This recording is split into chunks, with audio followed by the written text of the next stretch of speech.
தனது செயல்களின் பலன்களின் மீதான எல்லா பற்றுதலையும் துறந்து எப்போதும் திருப்தியுற்று சுதந்திரமாக விளங்கும் அவன் எல்லாவித செயல்களில் ஈடுபட்டிருந்தாலும் எந்த பலநோக்கு செயலையும் செய்வது இல்லை. ஹரே கிருஷ்ண மாதாஜி. ஹரே கிருஷ்ணா. சோ நாளைக்கு நெக்ஸ்ட் படிக்கலாம். இது நம்ம ஸ்டார்ட் பண்ணலாம். ஹரே கிருஷ்ணா. பீட்டம் நடவர வபு கர்ணயோ கர்ணிகாராம். தெரியுதா ஸ்கிரீன்?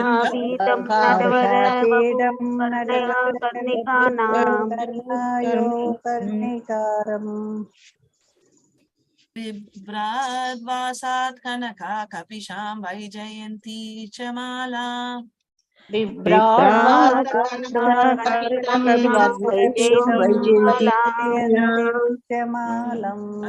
பீட்டம் நடவர வபு கர்ணயோ கர்ணிகாராம்.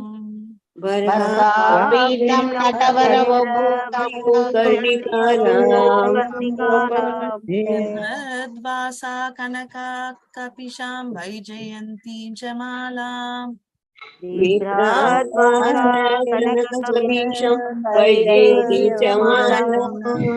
விப்ராத்வாசா கனகா கபிஷாம் வைஜயந்தி சமாலா.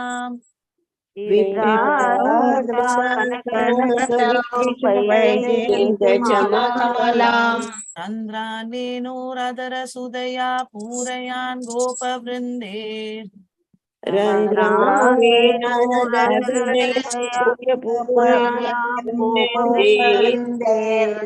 சந்திரான்வேனோரதர சுதயா பூரயான் கோபவ்ருந்தே.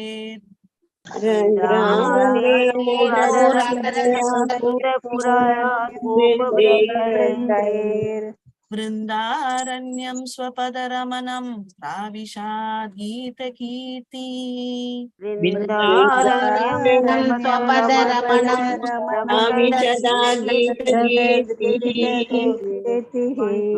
वृन्दारण्यं स्वपदरमणं प्राविशाद् गीतकीर्ति.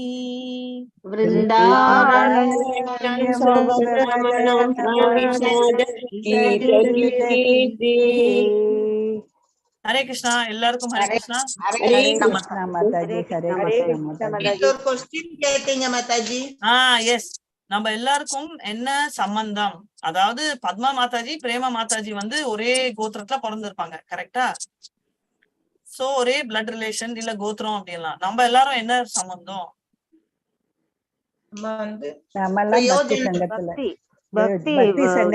நம்ம எல்லாரும் ஒரு பக்தி. ஏன்னா உலகத்துல நிறைய பேர் பக்தியில இருக்காங்க. அப்ப எதுக்கு நம்ம தனி ஸ்லாட் புக் பண்ணி வச்சிருக்கோம்? நிறைய பேர் நம்ம எல்லாரும் ஒரே பகவான கும்பிடுறவங்க. கரெக்ட். நீங்க ஒரே பகவான் கும்பிடுறோம். பக்கத்து வீட்டுக்காரங்க பக்கத்து வீட்டு பகவான் புதுசா கிரியேட் பண்றாரா? எல்லாரும் ஒரே பகவான் தான். கிருஷ்ணரை கும்பிடுறோம். கிருஷ்ணரை கும்பிடுறவங்க நிறைய பேர் இருப்பாங்க இல்லையா மேம்? ஜஸ்ட் 1 மினிட்ல முடிச்சிடுறேன். ஹரே கிருஷ்ணா. ஒவ்வொருத்தவங்க ஒவ்வொரு வழியில கும்பிடுவாங்க மாதாஜி. சரி, வழிகள் வேற இருந்தாலும் அடையிற இலக்கு ஒன்று. Almost correct Pushpa Mataji. கொஞ்சம் பில் பண்ணுங்க. ஹரே கிருஷ்ணா. ஹரே கிருஷ்ணா மாதாஜி. ஹரே கிருஷ்ணா மாதாஜி. நமஸ்காரம் மாதாஜி. நமஸ்காரம் மாதாஜி. ஆன்சர் வரல இன்னும். சங்கம்ல இருக்கோம் நம்ம எல்லாரும் ஒரு பக்தி சங்கம். அபிஜயாவா மாதாஜி? இல்ல அபிதயா. ஓகே, ஆல்மோஸ்ட் ப்ராசஸ் எல்லாம். சோ பேசிக்கலி ஆன்சர் சொல்லிடுவேன். அதனால நான் ஃபர்ஸ்ட் ஸ்டேஜ் ஆன்சர்ல தான் ஸ்டார்ட் பண்ணேன். சரி, நம்ம எல்லாரோட கோத்திரம் ஒண்ணா வேற வேறயா? கோத்திரம் வேற வேற மாதாஜி. கோத்திரம் ஒண்ணா இருந்தா சகோதரர்கள் ஆயிடுவோம். Thank you so much Prema Mataji. ஆக்சுவலா ஆன்சர் அதான். சோ நம்ம எல்லாரோட கோத்திரம் டெக்னிக்கலி ஒண்ணு ஆகும். எப்படின்னா நம்ம பேரு கோத்ரஜா. இப்போ எப்படி பிரேமா மாதாஜி பை பிளட் ரிலேட்டடான கோத்திரம்ன்றாங்களோ, ஒரே ஸ்பிரிச்சுவல் மாஸ்டரை ஃபாலோ பண்றாங்களா? ஒரு செகண்ட் ஆன்சர் சொல்லிருக்கேன். அவங்க பேரு கோத்ரஜா. சோ கம்ப்ளீட்டா அவங்களோட கோத்திரமும் நீங்க சொல்ற மாதிரி அவங்க பேரு கோத்ரஜானா அவங்க எல்லாருமே ஒரு கோத்ரஜாக்கு பிலாங் பண்ற மாதிரி. சோ அதனாலதான் அந்த ஒரே டிசிப்ளின் சக்சஷன்ல வரவங்க ஆல்சோ நம்ம இங்கிலீஷ்ல சொல்றாங்க இல்லையா, காட் பிரதர்ஸ்னு. நம்ம ஏதோ தமாஷ்க்கு சொல்றாங்க அப்படின்றோம். ஆக்சுவலா அது தமாஷ்க்கு இல்ல. எல்லாருமே எப்படி நம்ம பிரதர் சிஸ்டர்னு ஒரே கோத்திரத்துல பிறக்கச்சே சொல்ற மாதிரி ஒரே ஸ்பிரிச்சுவல் மாஸ்டர் வச்சிருக்கிறவங்க எல்லாருமே கோத்ரஜா, ஒரே கோத்திரம் மாதிரி குவாலிஃபை ஆறாங்க.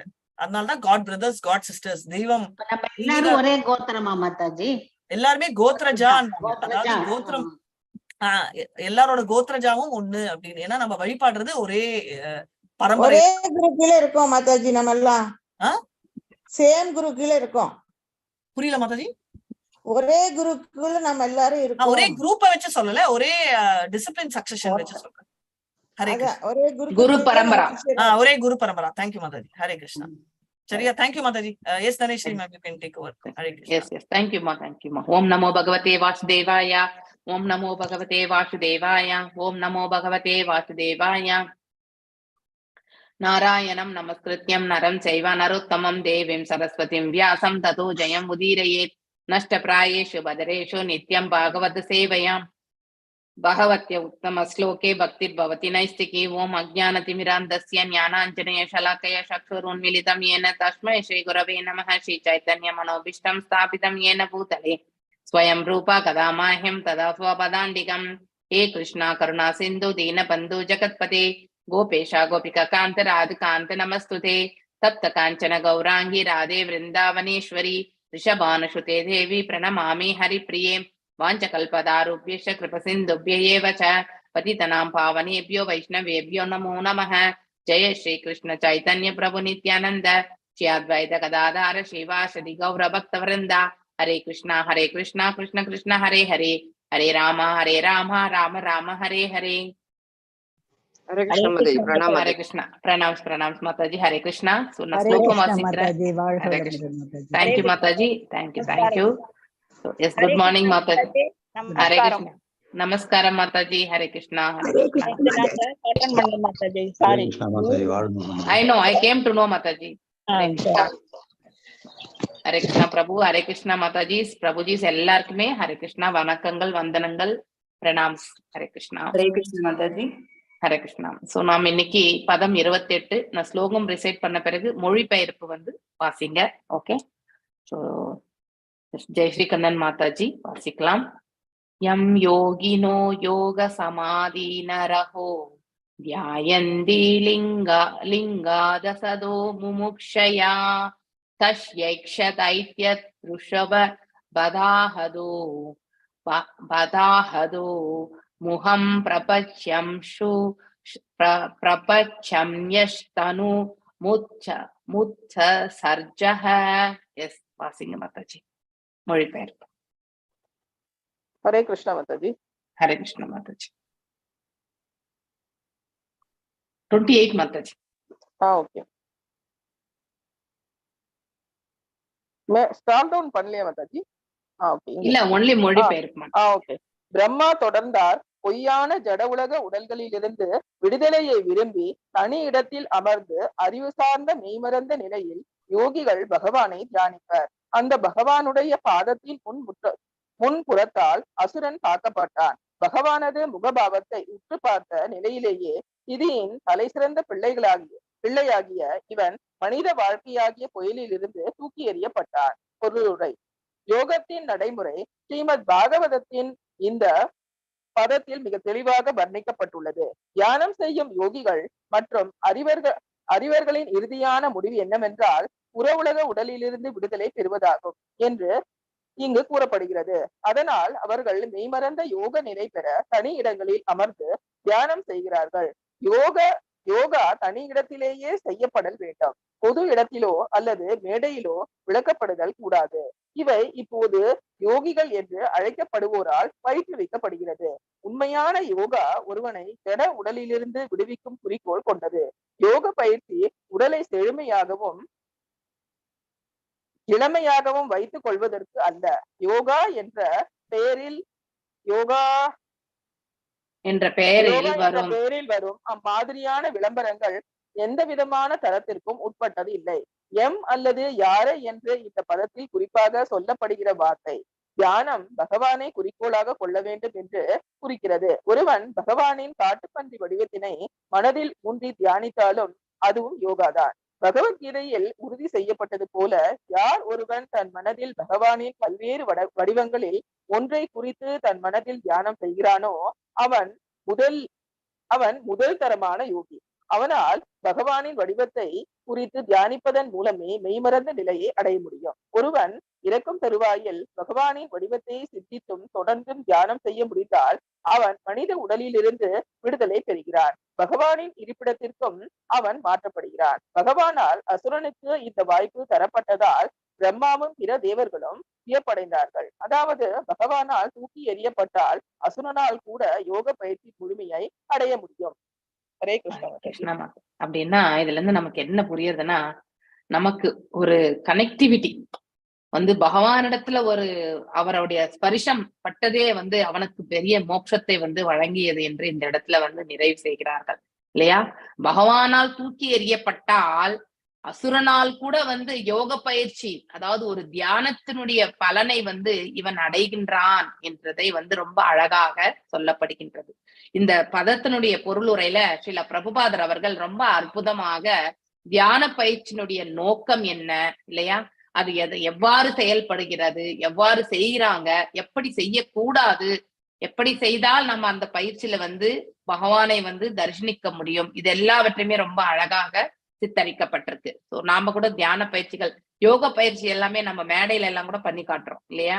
அது வந்து that is not the intention. யோகாவுடைய இறுதி இலக்கே எல்லாம் வல்ல இறைவனை பற்றி சிந்தனை தான். அதை மனதில் வந்து நிலைப்படுத்தி நாம வந்து அந்த யோக பயிற்சி, அதாவது அஷ்டாங்க யோகத்தை நாம கண்டிப்பா செய்யணும். யமா நியமா இல்லையா, ஆசனா தானா தியானா தாரணா, அதுக்கப்புறம் வந்து பிரத்யஹாரா, அதுக்கப்புறம் சமாதி, இப்படி 8 நிலைகளை எல்லாம் கொண்டது. நான் வரிசையா சொல்லல, வரிசையா சொல்லணும்னா யமா, அடுத்து நியமா, அடுத்து வந்து பிராணாயாம பிரத்யாகாரம், இருங்க ஆசனா ஃபர்ஸ்ட், அடுத்து 3வது வந்து ஆசனா, அடுத்து வந்து பிராணா, அடுத்து வந்து பிரத்யஹாரா, அதுக்கப்புறம் வந்து தாரணா, அதுக்கப்புறம் வந்து தியானா, அடுத்ததுதான் சமாதி. ஓகே, இத்தனை கடைசியில தான் சமாதி நிலை. அப்படின்னா ஒவ்வொன்னா ஸ்டெப் பை ஸ்டெப்பா நம்ம வந்து ஃபர்ஸ்ட் உட்கார்ற போஸ்டரு இல்லையா, யமா நியமா. நியமான்றது, யமா என்பது எதையெல்லாம் நாம வந்து தவிர்த்து விட வேண்டும் இல்லையா, நிவிர்த்தி மார்க்கத்தை பற்றி சொல்வது. அப்படின்னா எதெல்லாம் வந்து நம்ம வந்து கிருஷ்ண உணர்வில் செயல்படுத்த வேண்டும், கிருஷ்ண உணர்வு அற்ற எதையுமே நாம வந்து செயல்படுத்த கூடாது என்பதை சொல்லுவது வந்து யமா. டோன்ட்ஸ் இல்லையா, அதாவது செய்யக்கூடாதது, இந்த பௌதீகத்துக்கு சம்பந்தப்பட்டது எல்லாவற்றுமே பௌதீக எண்ணத்தோடு செய்யறது எல்லாமே நம்ம வந்து கண்டிப்பா தவிர்க்கணும். சோ பிரவிற்த்தி மார்க்கா நிவிர்த்தி மார்க்கா இல்லையா, இந்த பிரவிற்த்தியை நம்ம வந்து பிரவிற்த்தி செய்துதான் ஆகணும் நம்ம வந்து இல்லையா. பௌதீகத்துல வந்து நம்ம செயல்படத்தான் வேண்டும், ஆனால் எவ்வாறு செய்ய வேண்டும், நிவிர்த்தமாக இருந்து செய்ய வேண்டும். அதாவது பௌதீக லாபத்தை கொண்டு நம்ம செய்யக்கூடாது, பௌதீகத்தை நாம கண்டிப்பா தவிர்க்கவே முடியாது. இந்த பிரபஞ்சத்தில் நாம் பிறந்த பிறகு காலையில எழுந்து நம்ம குடும்பத்திற்கு தேவையான செயல்கள் எல்லாமே அது பௌதீகம்தான் இல்லையா. அவர்களுடைய தேவைகளை பூர்த்தி செய்வது எல்லாமே நம்முடைய கடமையாக ஏற்று பகவானை மையமாக வைத்து அது எவ்வாறு செவ்வனே ஆற்றுவதற்கான மார்க்கத்தை வந்து பகவான்கிட்ட கேட்டு பெற்று நாம செய்ய வேண்டும். அதுதான் ரொம்ப முக்கியமான ஒன்று இல்லையா. பிரவிற்த்தி மார்க்கம் நிவிர்த்தி மார்க்கத்தை நம்ம கண்டிப்பா தெரிஞ்சுக்கணும். சோ பிரவிற்த்திம்ச நிவிர்த்திம்ச அப்படின்ற ஒரு ஸ்லோகம் கூட வந்து நம்ம பகவத்கீதையில உண்டு இல்லையா. சோ எது செய்யத்தக்க செயல், எது செய்யத்தகாத செயல், இதையெல்லாம் நம்ம கண்டிப்பா தெரிஞ்சுக்கணும். அலசி ஆராய்ந்துதான் நாம வந்து செய்யத்தக்க செயலை வந்து பக்தியின் மூலமாக செயல்படுத்த வேண்டும், செய்யத்தகாத செயலை வந்து நாம கண்டிப்பாக தவிர்த்து விட வேண்டும், அதையெல்லாம் நம்ம தூரமாக ஒதுக்கி விட வேண்டும். ஏன் இல்லை என்றால் மாயை என்ன செய்வா, அதை நம்மள ஒரு கொக்கி போட்டு இழுத்துட்டு அதுலயே மூழ்கடிச்சிருவான். சோ அதனால நம்மள எவ்ரி மொமெண்ட் நமக்கு டெஸ்ட் பண்ணிட்டு இருக்கிறது யாருன்னா மாயாதேவி தான். சோ அவ ஒரு க்ஷணமும் நீ எந்த அளவுக்கு நீ பக்தியில ஸ்திரமா இருக்க, சோ உனக்கு எவ்வளவு வந்து பக்தி இருக்கு அப்படிங்கிறத வந்து ஒவ்வொரு க்ஷணமும் டெஸ்ட் பண்றவ யாரு, பகவான் டெஸ்ட் பண்றது கிடையாது. எந்த சமயத்திலயுமே அவ பக்கம் போறோன்னே ஓகேவா அப்படின்னு இழுத்துன்னு போயிட்டே இருப்பான். சோ அதுல போய் நம்ம விழுந்தோம்னா மீண்டும் எழுவது வந்து மிக மிக கடினமானது இல்லையா. ஒரு குட்டையில போய் நம்ம விழுந்தோம்னாக்கா எழுறது வந்து அவ்வளவு சுலபமாக எழ முடியுமா, கண்டிப்பா முடியாது. அது போன்ற ஒரு வாழ்க்கை தான் வந்து இந்த யமா நியமங்களை எல்லாம் நம்ம கடைபிடிக்கவில்லை என்றால், அதுக்கப்புறம் வந்து இப்பாறு எது செய்யணும் எது செய்யக்கூடாதுன்றதெல்லாமே வந்து கிளியரா தெரிஞ்ச பிறகு மனது வந்து உறுதி கொண்டு யுக்த வைராகியத்தில் வந்து நிலை பெறும் பொழுது, அப்பொழுது நம்ம ஒரு தனிமையான ஒரு இடத்துல உட்கார்ந்து கொண்டு தியான பயிற்சி செய்ய வேண்டும். எல்லா முன்னாடியே உட்கார்ந்துட்டு நம்ம தியானத்தை கண்டிப்பாக போக்கஸ்டா பண்ணவே முடியாது. நம்மள பத்தி அவங்க என்ன பேசுறாங்க, இல்ல அவங்க யார பத்தி டிஸ்கஸ் பண்றாங்க, இப்படிதான் நம்மளுடைய காது வந்து இந்த ஞானேந்திரியங்கள்ல இருக்கக்கூடிய ஒன் ஆஃப் த ஆர்கன் இல்லையா, இந்த காது வந்து அந்த பக்கமா தான் திரும்புமே ஒழிய பகவானுடைய நாம ஜபங்கள் சொல்றதுல வந்து கண்டிப்பா போக்கஸா போகவே போகாது. அதனாலதான் நாம பக்தி செய்யறதா இருந்தா கூட ஒரு ஒரு பீஸ்ஃபுல்லான ஒரு என்விரான்மெண்ட், ஒரு யாரும் இல்லைன்னா கூட தனிமையா உட்கார்ந்து செய்யறது, இதெல்லாம் ரொம்ப ரொம்ப உன்னதமான செயல்கள்.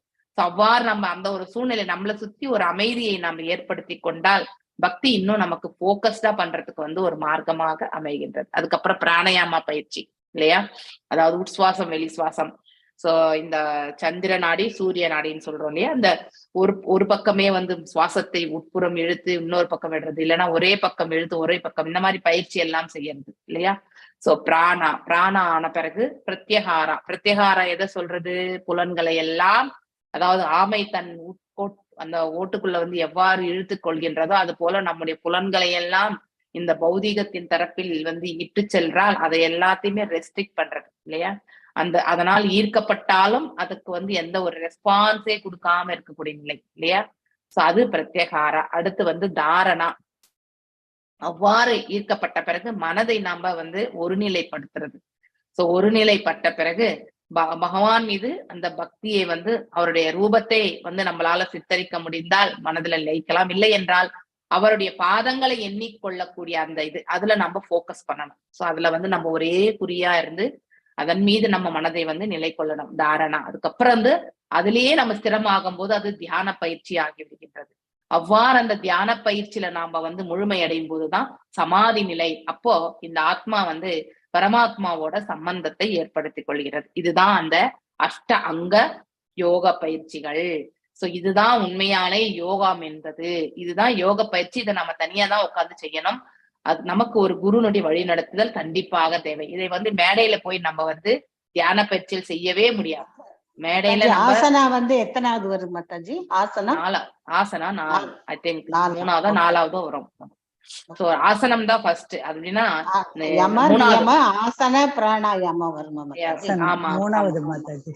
3வது ஆசனா வந்து பிராணா. ஓகே. சோ நீங்க 6வது சாப்டர் ஒரு முறை ரிவிஷன் பண்ணீங்கன்னாக்கா உங்களுக்கு சொல்லப்போமா.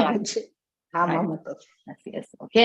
அந்த மாதிரி பயிற்சி செய்யணும். அதை விடுத்துட்டு நான் வந்து என்னது உடல்ல ட்ரிம்மா வச்சுக்கிறேன். Yes, yoga will help to become யங்கா வச்சுக்கிறதுக்கு உதவும். யோகா உடலை வந்து ஆக்டிவா வச்சுக்கிறதுக்கு உதவும். That is fine. ஆனா அது மட்டுமே குறிக்கோளா இருக்கக்கூடாது. அது வந்து நம்ம பேரலா நம்ம எடுத்து பிராணாயாமம் செய்தாலே வெயிட் ரிடக்ஷன் வரும் அப்படின்னு சொல்லுவாங்க. சோ இதெல்லாமே நம்ம செய்யறது கிடையாது. ஆனா அதை பர்ஃபெக்டா சொல்லி கொடுக்குறவங்களும் நமக்கு கிடையாது இல்லையா. சோ எல்லாமே வந்து கமர்ஷியல் ஆயிடுச்சு. அந்த கமர்ஷியலா சொல்லி கொடுக்கறதுல வந்து நமக்கு எவ்வளவு தூரம் கரெக்டா இருக்கும், அவங்க சொல்றத வந்து முழுமையா நமக்கு புரிந்து கொள்ளக்கூடிய அந்த கெப்பாசிட்டி இருக்கா, அதுவும் நமக்கு தெரியாது இல்லையா. அவங்க ஒண்ணு சொல்லும் போது நாம ஒண்ணு புரிஞ்சுக்குவோம். இப்படி இன்னொன்னு வந்து இந்த அஷ்ட சித்திகள் கூட இந்த யோக பயிற்சியினுடைய ஒரு லெவல் தான் அது. அது மாதிரி இருக்கக்கூடியது எல்லாமே கூடு விட்டு கூடு பாயறது இல்லையா. அனிமா லகிமா இதெல்லாமே வந்து சிறியவற்றில் சிறியவதாகவும் பெரியவற்றில் பெரியதாகவும் கனமாறதும் இல்லையா. இந்த மாதிரி அதுக்கப்புறம் வந்து லேசாகிறதும் இதெல்லாமே வந்து நம்ம வந்து நம்ம கண்ணுக்கே புலப்படாத நிலைக்கு செல்லக்கூடிய அந்த மாதிரி யோக பயிற்சி பண்றவங்க கூட உண்டு. இப்படிப்பட்ட மெஸ்மரிசம் பண்றது அப்படின்னா அது என்ன மாதாஜி? மெசிமரைஸ் பண்றதுன்னா வசியம் பண்றது மாதாஜி. சோ அப்படின்னா வசியம்னா அது மந்திரம் கிடையாது. நம்ம அவங்கள வந்து ஒரு மந்திர சக்தியில கொண்டு நம்ம கட்டுக்குள்ள வைக்கிறது. அதுதான் வந்து அதனால ஒரு உடம்ப விட்டு அவங்க போய் ஒரு பையன் கூட இறந்து போயிட்டான் மாதாஜி. அப்படியே போனவனா ஆயிட்டான் மாதாஜி. ஓகே, இருக்கலாம். அதனால இன்னொன்னு வந்து அந்த அஸ்ட்ரல் டிராவல்ஸ் கூடு விட்டு கூடு பாயறது எல்லாமே அது பயிற்சி பெற்று இருக்க வேண்டும். அதுக்கப்புறம் வந்து மீண்டும் வந்து அந்த உடலை வந்து பாதுகாப்பா வச்சு உள்ளுக்குள்ள வர்றதுக்கான அந்த இதெல்லாமே தெரிஞ்சிருக்கணும். எவ்வாறு நம்ம அர்ஜுனனுடைய மகன் வந்து அபிமன்யு வந்து சக்கரவியூகத்துக்குள்ள சென்றான், ஆனா திரும்பி வர்றதுக்கான பயிற்சி அவன் பெறவில்லை இல்லையா.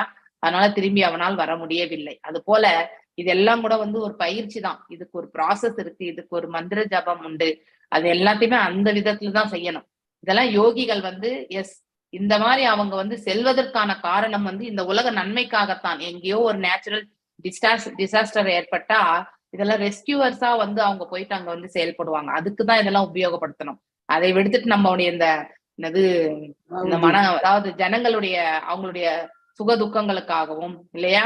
சோ எனக்கு இந்த பிரச்சனை, எனக்கு அந்த பிரச்சனை அப்படின்னு சொல்லிட்டு போயிட்டு அவங்களுக்கு வந்து செல்வத்தை கொடுக்கறது, அதை கொடுக்கறது, இது எல்லாமே வந்து நமக்கு எந்தவித நன்மையுமே கொடுக்காது. எந்த நன்மையுமே கொடுக்காது. இந்த யுக உலகத்துல நம்ம அடைய வேண்டிய பௌதிகத்திற்காக நம்ம போய் உழண்டு கொண்டிருக்கிறோம் பாருங்க. அதற்கே ஒரு சொல்யூஷனை வாங்கிட்டு இருக்கோம் நம்ம. அந்த மாதிரி செயல்கள் வந்து நமக்கு என்றைக்குமே வேஸ்ட் தான். அந்த சூழ்நிலையை நம்ம எதிர்கொள்ளக்கூடிய மனப்பக்குவத்தை தான் நம்ம வளர்த்துக்கணுமே ஒழிய அதை விடுத்துட்டு இதை எப்படி அவாய்ட் பண்ணலாம் அப்படின்னு போவே கூடாது. அதை வந்து எதிர்கொள்ளத்தான் வேண்டும் இல்லையா? சோ அதை வந்து எவ்வாறுன்னா சாந்தத்தோடு எதிர்கொள்ளக்கூடிய சூழ்நிலை, அந்த பக்குவம் தான் நமக்கு எல்லாருக்குமே குறைவா இருக்கும் இல்லையா? ஆனஸ்டியா இருக்கிறவங்க வந்து சகிப்புத்தன்மை வந்து ரொம்ப சுலபத்துல வந்து அக்செப்ட் பண்ணிக்க மாட்டாங்க. ஏன்னா அவங்களால பேசிடணும் அப்படிங்கிற உந்துதல் அவங்க கிட்ட கண்டிப்பா இருக்கும். ஆனா அதை வந்து கட்டுப்படுத்தணும். அதுதான் அந்த அந்த அக்செப்ட், அந்த ஆனஸ்டியா இருக்கிறவங்களுக்கே ஒரு மகுடம் போல. அதை வந்து அந்த பயிற்சியை தான் அவங்க மேற்கொள்ளணும்.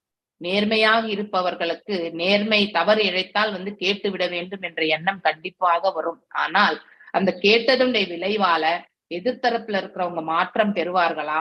கண்டிப்பாக இருக்காது இல்லையா? அவங்க கேட்டதுனால நாம இன்னும் வந்து ஒரு பகைமையைத்தான் நம்ம வளர்த்து கொள்கின்றோம் இல்லையா?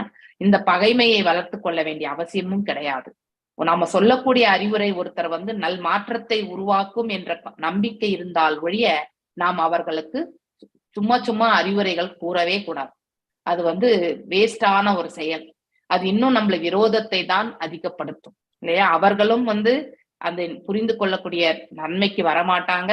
நாமளும் வந்து அவர்கள் அடுத்து செய்யக்கூடிய அந்த காரியங்களால வந்து மன வருத்தத்தை தான் நமக்கு ஏற்படுத்தி கொடுக்கும். அதனால்தான் பகவத்கீதையில வந்து கடைசியில வரக்கூடிய ஸ்லோகத்துல வந்து 4 விதமானவர்களுக்கு இந்த ரகசிய ஞானத்தை எடுத்துரைக்கப்படக்கூடாதுன்னு பகவான் சொல்லியிருக்காரு இல்லையா?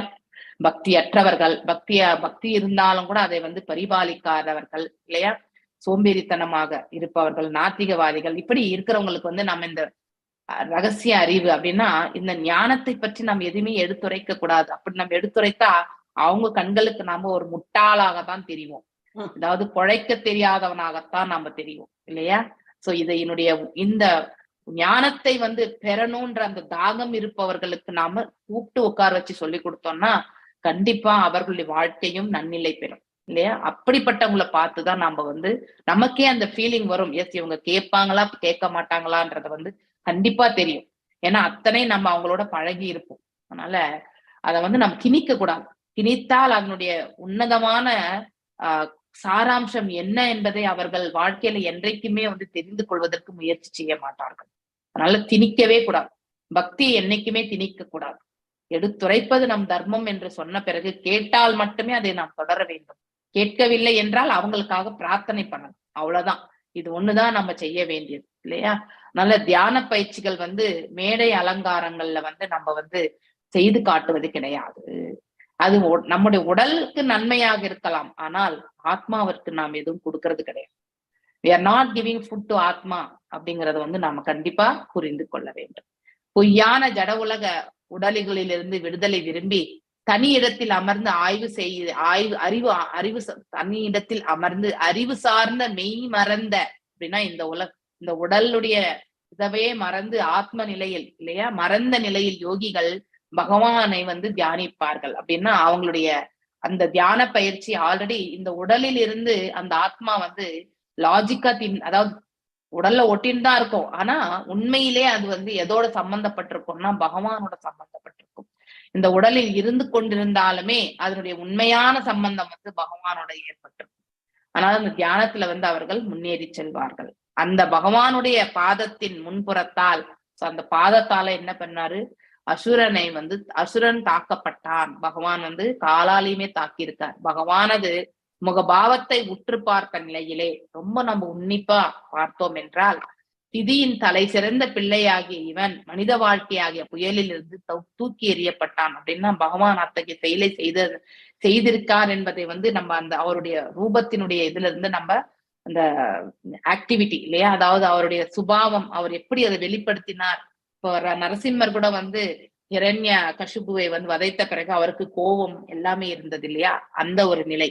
சோ அவர் எப்படிப்பட்ட நிலையில் இருந்தார் இத்தகைய செயலை செய்த பிறகு, அந்த ஒரு நிலையை வந்து நாம உணர முடியும் என்று இந்த பதத்துல வந்து ரொம்ப அழகாக எடுத்துரைக்கப்பட்டிருக்கு. சோ யோகம் நடைமுறை ஸ்ரீமத் பாகவதத்தின் இந்த பகுதியில் மிக தெளிவாக வர்ணிக்கப்பட்டுள்ளது. தியானம் செய்யும் யோகிகள் மற்றும் அறிவாளிகள், அதாவது இந்த ஆத்ம ஞானத்தை பற்றி புரிந்தவர்கள், அவர்களை பற்றி இறுதியான முடிவு என்னவென்றால், அந்த ஃபைனல் இது என்னன்னா இருக்குன்னா, இந்த புற உலக, இந்த பௌதிக உலகத்து உடலிலிருந்து, இந்த ஸ்தூல உடலிலிருந்து அவர்கள் மெய்மறந்த யோக நிலை, அப்படின்னா இந்த உடலிலிருந்தே அவர்கள் துண்டித்திருப்பார்கள். அவங்களுடைய கனெக்டிவிட்டி இருந்துதான் இருக்கும், பிசிக்கலி இருக்கும். ஆனா மனதளவில் அவங்களுடைய கனெக்டிவிட்டி எங்க போயிருக்கும்னாக்கா பகவானோட சம்பந்தப்பட்டிருக்கும். இந்த பௌதீகத்திலிருந்து அவர்கள் துண்டித்து கொண்டிருப்பார்கள். விடுதலை, அதாவது மேடையில செயல்படல் வேண்டும், தனி இடத்திலே இல்லையா தியாகனம் செய்கிறார்கள். மெய்மறந்த நிலை பெற தனி இடங்களில் அமர்ந்து தியானம் செய்கிறார்கள். யோகா தனி இடத்திலேயே செயல்படல் வேண்டும். தனிமையான ஒரு இடத்துல உட்கார்ந்துதான் நம்ம யோக பயிற்சியை செய்ய வேண்டும். பொது இடத்திலேயோ அல்ல மேடையிலோ விளக்கப்படுதல் கூடாது. இவை இப்போது யோகிகள் என்று அழைக்கப்படுபவரால் பயிற்றுவிக்கப்படுகிறது இல்லையா. யோக பயிற்சி நிறைய ஆர்கனைசேஷன்ஸ் எல்லாம் சொல்லி கொடுக்குறாங்க இல்லையா. யோக பயிற்சி எல்லாமே கமர்ஷியல் ஆயிடுச்சு. அதை அவங்க ஃப்ரீயா சொல்லி கொடுத்தா அது எவ்வளவோ மக்களுக்கு நன்மையை பயக்கும். குறிக்கோள் உண்மையான யோகா ஒருவனை ஜட உடலிலிருந்து விடுவிக்கும் குறிக்கோள். யோகா என்றால் என்ன? சம்பந்தம். யோகா என்றால் என்ன? தொடர்பு. It is the link between the ஜீவாத்மா அண்ட் பரமாத்மா. அதுதான் யோகம் என்பதை. அந்த நிலையை நாம ஏற்படுத்தி கொள்ளும் பொழுது, இந்த புவி வாழ்க்கையில வாழும்போது, இந்த பூத உடல்ல இருக்கும் பொழுது அதனுடைய மகத்துவத்தை பற்றி பெருதா நமக்கு எதையுமே நாம கருத மாட்டோம். இந்த உடல் தேவைகளுக்காக நாம் எதையுமே தேடி அலைய மாட்டோம் இல்லையா. சோ இந்த உடல் எதற்காக இருக்க வேண்டும்? இந்த ஜீவன் எத்தனை நாள் இந்த உடலில் இருக்கின்றதோ அத்தனை நாள் இந்த உடலை நம்ம ஆரோக்கியமா வச்சுக்கணும்ன்ற ஒரே ஒரு குறிக்கோள் மட்டும்தான் இருக்குமே ஒழிய. ஏனென்றால் இதனுடைய ஆரோக்கியம் அஸ்திவாரம் இல்லையா. அதன் மீதுதான் இந்த ஆத்மா இருக்கின்றது. அதனால இந்த ஆத்மா அந்த பக்தியிலேயே செயல்படணும்னாலும் இந்த பேஸ்மெண்ட் ஸ்ட்ராங்கா நல்லா இருக்கணும்.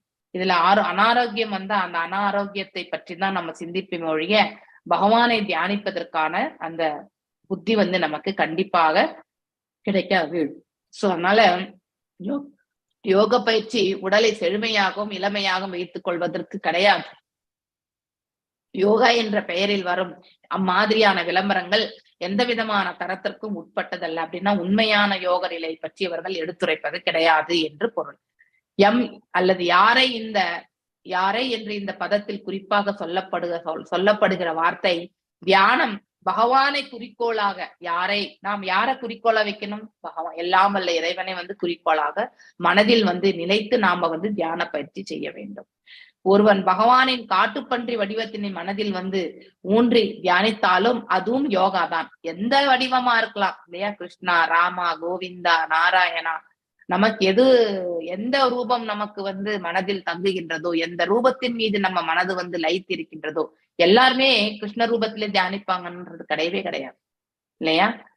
சில பேருக்கு ராமரை மட்டும்தான் பிடிக்கும் இல்லையா. அந்த மாதிரி இருக்கிறவங்க ராமரை மனதில் எண்ணிக்கொண்டு செயல்படுறோம். ஒண்ணுமில்லையே, கிருஷ்ண ராம எல்லாம் ஒன்றுதான். ஆனா நாம அவரை நினைக்கக்கூடிய விதம் மட்டும்தான் அதாவது எந்த பிம்பத்தின் மீது நாம மனதை தியானம் செய்கின்றோமோ அந்த நிலை, அந்த தியானத்தில் நாம கண்டிப்பாக நிலை பெற முடியும். பகவத்கீதையில் உறுதி செய்யப்பட்டது போல, யார் ஒருவன் தன் மனதில் பகவானின் பல்வேறு வடிவங்களில் ஒன்றை குறித்து தன் மனதில் தியானம் செய்கின்றானோ அவனே முதல் தரமான ஃபர்ஸ்ட் கிளாஸ், அதாவது யோகி அப்படின்னு சொல்லப்பட்ட ஃபர்ஸ்ட் கிளாஸ் டிவோட்டி என்று சொல்லப்படுகின்றது. அவனால் பகவானின் வடிவத்தை குறித்து தியானிப்பதன் மூலமே மெய்மறந்த நிலையை அடைய முடியும். தன்னையே மறந்த நிலையை அவன் அடைகின்றான் என்று பொருள். அப்படின்னா யோக நிலையில் பகவானோட இந்த ஆத்மா, அவனுடைய ஆத்மா சம்பந்தத்தை ஏற்படுத்தி இருக்கின்றது என்று பொருள். ஒருவன் இறக்கும் தருவாயில் பகவானின் வடிவத்தை, அதாவது இறக்கும் தருவாயில் பகவானின் வடிவத்தை சிந்தித்தும் தொடர்ந்தும் தியானம் செய்ய முடிந்தால் அவன் மனித உடலில் விடுதலை பெறுகின்றான். சோ இறுதியில நாம் என்ன நினைக்கிறோமோ அதுவாக தான் ஆகின்றோம். இறுதியில நம்ம பகவான் நினைச்சா அவருடைய நாட்டை போய் சேருகின்றோம். அப்போ நம்ம முழுமையாக விடுதலை என்பது நமக்கு கிடைக்க பெறுகின்றது. பகவானின் இருப்பிடத்திற்கும் அவன் மாற்றப்படுவான். பகவானால் அசுரனுக்கு இந்த வாய்ப்பு தரப்பட்டதால், ஏனென்றால் அவருடைய பாதங்களால் அவர் தூக்கி எறியப்பட்டான். பிற தேவர்களும் வியப்படைந்தார்கள். அதாவது பகவானால் தூக்கி எறியப்பட்டதால் அசுரனால் கூட யோக பயிற்சியின் முழுமையை அடைய முடியும் என்று ரொம்ப அழகாக எடுத்துரைக்கப்பட்டிருக்கு. நெக்ஸ்ட் ஜெய மகாலட்சுமி மாதாஜி வாசிங்க. ஏதௌ தௌ பாஷதாவஷ்ய சாபாத்யாதவசக்தி வசத்கதீம் புனூஹ கதிபைய ஸ்தானம் பிரபத்தஸ்ய தேஹா ஜன்மவி. ரக்ஷமததி வேதௌ தௌ பாஷதாவஸ்ய சாபாத்யாதவசத்கதீம் புனூஹ கதிபயை ஸ்தானம் பிரபஸ்யேதே ஜன்மபிஹி. மொழிபெயர்ப்பு. பகவானின் இந்த இரண்டு அந்தரங்க பணியாளர்களும் அவரால் சபிக்கப்பட்டபின் அசுரகுலத்தில் பிறக்க வேண்டும் என்று விதிக்கப்பட்டவர்கள். அது மாதிரி சில பிறவிகள் எடுத்த பின் அவர்கள் தங்களின் சொந்த நிலைக்கு திரும்புவர். ஹரே கிருஷ்ண மதன். ஹரே கிருஷ்ணா. சோ பகவானின் இந்த இரண்டு அந்தரங்க பணியாளர்கள் இல்லையா, ஜெயா விஜயா, அவரால் சபிக்கப்பட்ட பின், அதாவது இந்த 4 குமாரர்களுடைய சாபம் பகவான் கடைசியில அந்த சாபத்திற்கான தண்டனை பகவானே நிர்ணயிக்கட்டும் அப்படிங்கிறதையும் 4 குமாரர்கள் பகவானின் பாதங்களில் ஒப்படைத்து விடுகிறார்கள். சோ பகவானும் தண்டிக்கிறதும் தண்டிக்காதும் அவருடைய விருப்பம் என்பதும் அவர்கள் கூறிவிட்டார்கள். அத பகவான் என்ன சொன்னார், இவங்க முன்னொரு முறை லட்சுமி தாயாரையுமே இவ்வாறு விடவில்லை, அதனால இதற்கான சிறு தண்டனை என்பது இவர்களுக்கு உண்டு. தண்டனை என்பது தவிர்க்க முடியாதது, ஆனா இந்த தண்டனையை குறைக்கணும்னு சொல்லிட்டு அவர் 3 முறை மட்டும் இந்த நிலையை அவர்களுக்கு ஏற்படுத்தி கொடுத்தார் இல்லையா. அப்போ இந்த சாபத்திற்கான அந்த தண்டனை பகவானால் தான் இவர்கள் பெறப்பெற்றார்கள். பின் அசுரகுலத்தில் பிறக்க வேண்டும் என்று விதிக்கப்பட்டவர்கள் அவர் இந்த இருவருமே இல்லையா. அது மாதிரி சில பிறவிகள் அவர்கள் எடுத்த பிறகு, 3 பிறவிகள் எடுத்த பிறகு அவர்கள் தங்களினுடைய அதாவது சொந்த நிலைக்கு திரும்புவர். மீண்டும் வாயுல் காப்பாளர்களாக அவர்களுடைய நிலையை அவர்கள் அடைவார்கள் என்று இந்த பதத்தினுடைய விளக்க உரையிலிருந்து ரொம்ப அழகாக எடுத்துரைக்கப்பட்டது. நெக்ஸ்ட் மணிமேகலை மாதாஜி வாசிங்க. தேவாக ஊச்சுஹு நமோ நமஸ்தே க்ல்யக்ஞ தந்தவே சிதௌ கிரீதாமல சத்வமூர்த்தயே திஷ்டாயா ஹதோயம் ஜகதாம் ருதுஸ்த ஜகதாம் அருந்தஸ் திவபாத பக்தயா வயம் ஈஷ நிவர்த்ததா. வாசிங்க மாதாஜி. மணிமேகலை மாதாஜி. ஹரே கிருஷ்ண மாதாஜி. ஹரே கிருஷ்ண. தேவர்கள் பகவானை அழைத்தார்கள். எல்லா வணக்கங்களும் உங்களுக்கு உரித்தாகுக. நீங்கள் எல்லா வேள்விகளையும் அனுபவித்து மகிழ்பவர். நீங்கள் இந்த உலகை பாதுகாக்க வேண்டும் என்ற தூய்மையான எண்ணத்தின் காரணமாக காட்டுப்பன்றியின் வடிவத்தை ஏற்றுக்கொண்டீர்கள்.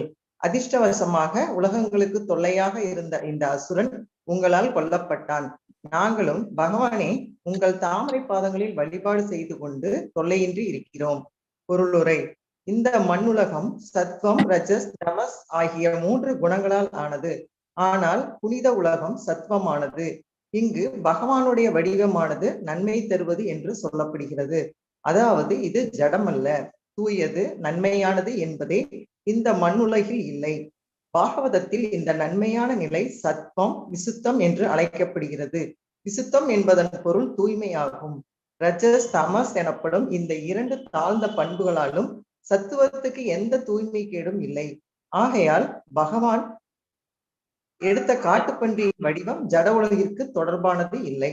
பகவானின் வேறு பல வடிவங்களும் இருப்பினும் எதுவுமே ஜட உலக தன்மைகளை கொண்டதாக இல்லை. அந்த வடிவங்கள் விஷ்ணுவின் வடிவத்தில் இருந்து வேறுபட்டவையும் அல்ல. விஷ்ணு எல்லா வேள்விகளாலும் மகிழ்பவர். வேதங்களால் பரிந்துரைக்கப்பட்ட வேள்விகள் பரமபுருஷ பகவானை மகிழ்விக்க ஏற்பட்டவை. அறியாமையால் தான் பலவித தெய்வங்களை திருப்திப்படுத்த முயல்கின்றனர். ஆனால் வாழ்வின் உண்மையான குறிக்கோள் பகவானை, விஷ்ணுவை திருப்தி செய்தல் ஆகும். எல்லா வேள்விகளும் பகவானை மகிழ்விக்கவே உள்ளன.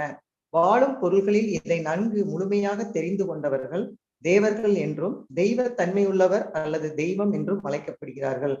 வாழும் உயிர்கள் அனைத்தும் பகவானின் அங்கமே. ஆதலால் பகவானுக்கு தொண்டு செய்து அவரை மகிழ்விப்பது அவன் கடமையாகும். தேவர்கள் எல்லாரும் பகவானுடன் பிணைந்தவர்கள். அவர்களின் மகிழ்ச்சிக்காக உலகத்து தொல்லைகளுக்கெல்லாம் மூலமான இந்த அசுரன் கொல்லப்பட்டான். தூய்மையான வாழ்வு என்பதற்கு பகவானை மகிழ்விப்பது என்று பொருளாகும். புனித வாழ்வில் இயற்றப்படும் வேள்விகள் எல்லாம் கிருஷ்ணரை பற்றிய உணர்வு நிலை என்று அழைக்கப்படும். இந்த கிருஷ்ணரை பற்றிய உணர்வு நிலை இங்கு தெளிவாக குறிக்கப்பட்டுள்ளது போல பக்தி தொண்டினால் வளர்க்கப்படுகிறது. Hare Krishna Mataji. Hare Krishna Mataji. Hare Krishna. Very nice recitation. So இப்ப தேவர்களுடைய நிலை மற்றும் தெய்வீகமான நிலை பற்றி நம்ம இந்த இடத்துல இந்த ஸ்லோகத்துல நம்ம பார்க்க போறோம். சோ தேவர்கள் பகவானை வந்து அழைத்தார்கள். ஏன்னா பிரம்மர் தலைமையில தான் அங்க வந்து சேர்ந்தாச்சு இல்லையா. சோ பகவானை வந்து அவருடைய நாமம் கொண்டு இல்லையா, இப்ப நாம கூட நாம ஜபத்தை செய்கின்றோம், அப்ப பகவானை அழைக்கின்றோம் என்றுதான் பொருள். அதனை நாம ஈடுபாடோடு செய்யும் பொழுது உண்மையிலே பகவான் வருவார் நம்ம கிட்ட. அதுல எந்த ஒரு இதுவுமே கிடையாது, அதாவது டவுட்டே கிடையாது நமக்கு. ஆனா நம்ம எவ்வாறு அழைக்கின்றோம் என்பதுதான் மிக மிக முக்கியமான ஒரு கூற்று இல்லையா. நம்ம எதோ செய்யறோம், மனதுல என்னென்னோ எண்ணங்கள் ஓடின்னு இருக்கு, அதனோட ஜபம் செய்யும் பொழுது அது போக்கஸ்டாவே இருக்கிறது கிடையாது. அதனாலதான் நம்ம அழைத்த குரலுக்கு பகவான் வர்றது கிடையாது. நம்ம போக்கஸ் தான் இது. நம்ம பௌதீகத்திலேயே நம்ம பார்க்கலாமே, நம்ம ஏதோ ஒரு வேலை செய்து கொண்டு நம்ம பிள்ளை அழைத்தா அவனும் வரேன்னு சொல்லிட்டு அங்கேதான் உட்காந்துருப்பானே வழிய அதனுடைய போக்கஸ் எல்லாம் இருக்காது. ஸோ அம்மா ரொம்ப அர்ஜென்ட்டா ரொம்ப ஈடுபாடோட கூப்பிட்டாதான் அவன் எழுந்து வரணும், ரொம்ப சீரியஸ் அப்படின்னு நினைச்சு வருவான் இல்லையா. நாம செய்து கொண்டிருக்கக்கூடிய வேலையை எடுத்துட்டு அவனை வந்து கண்டிப்பா வரணும்னு சொல்லும் பொழுது கண்டிப்பா அவனும் வரான். அது போல நாம் என்னென்ன மனசுல என்ன ஓட்டங்கள் எல்லாம் வச்சிருக்கோமோ அதையெல்லாம் தூக்கி ஒரு ஓரமா ஒதுக்கிட்டு வெறுமனே பகவான் திரு பாதங்கள் மீது நம்முடைய மனதை செலுத்தி இந்த நாம ஜபங்களை நாம் செய்தோம் என்றால் உண்மையான அந்த நிஜபாத தரிசனத்தை நமக்கு பகவான் கண்டிப்பாக வழங்குவார். அதற்கு நாம முயற்சி தான் நம்ம செய்யணும். we should endure. சோ அது மாதிரி இங்க தேவர்கள் வந்து பகவானை வந்து அழைக்கிறார்கள். பிரம்மர் தலைமையில இருக்கிறவங்க அதாவது வணக்கங்களை எல்லாம் தெரிவிக்கிறார்கள். என்ன சொல்றாங்க, புகழாரங்கள் சுற்றுவது, எல்லா வணக்கங்களும் உங்களுக்கு உரித்தாகுக. அனைத்து வணக்கங்களையுமே பகவானுக்கு அவர்கள் சமர்ப்பிக்கிறார்கள். நீங்கள் எல்லா வேள்விகளையும் அனுபவித்து மகிழ்பவர் இல்லையா. ஸ்ரீரோத கஷாய் விஷ்ணு, இது உண்மையிலே அது அவர்தான் வந்து இந்த பிரபஞ்சத்துல நாம செய்யக்கூடிய வேள்விகளை எல்லாம் வந்து மகிழ்பவர் அவர்தான். அப்ப நீங்கள் இந்த உலகை பாதுகாக்க வேண்டும் என்ற தூய்மையான எண்ணத்தின் காரணமாகத்தான் இல்லையா, பூமியை ரட்சிப்பதற்காக தான் பகவான் வந்து காற்றுப்பண்டி வடிவத்தை ஏற்றுக்கொண்டீர்கள். அதிர்ஷ்டவசமாக உங்களுக்கு உலகங்களுக்கு தொல்லையாக இருந்த அதோட சேர்ந்து இந்த பிரபஞ்சத்திற்கு வந்து தொல்லை கொடுத்து கொண்டிருந்த அந்த அசுரனையும் வந்து நீங்கள் வதைத்து விட்டீர்கள் இல்லையா.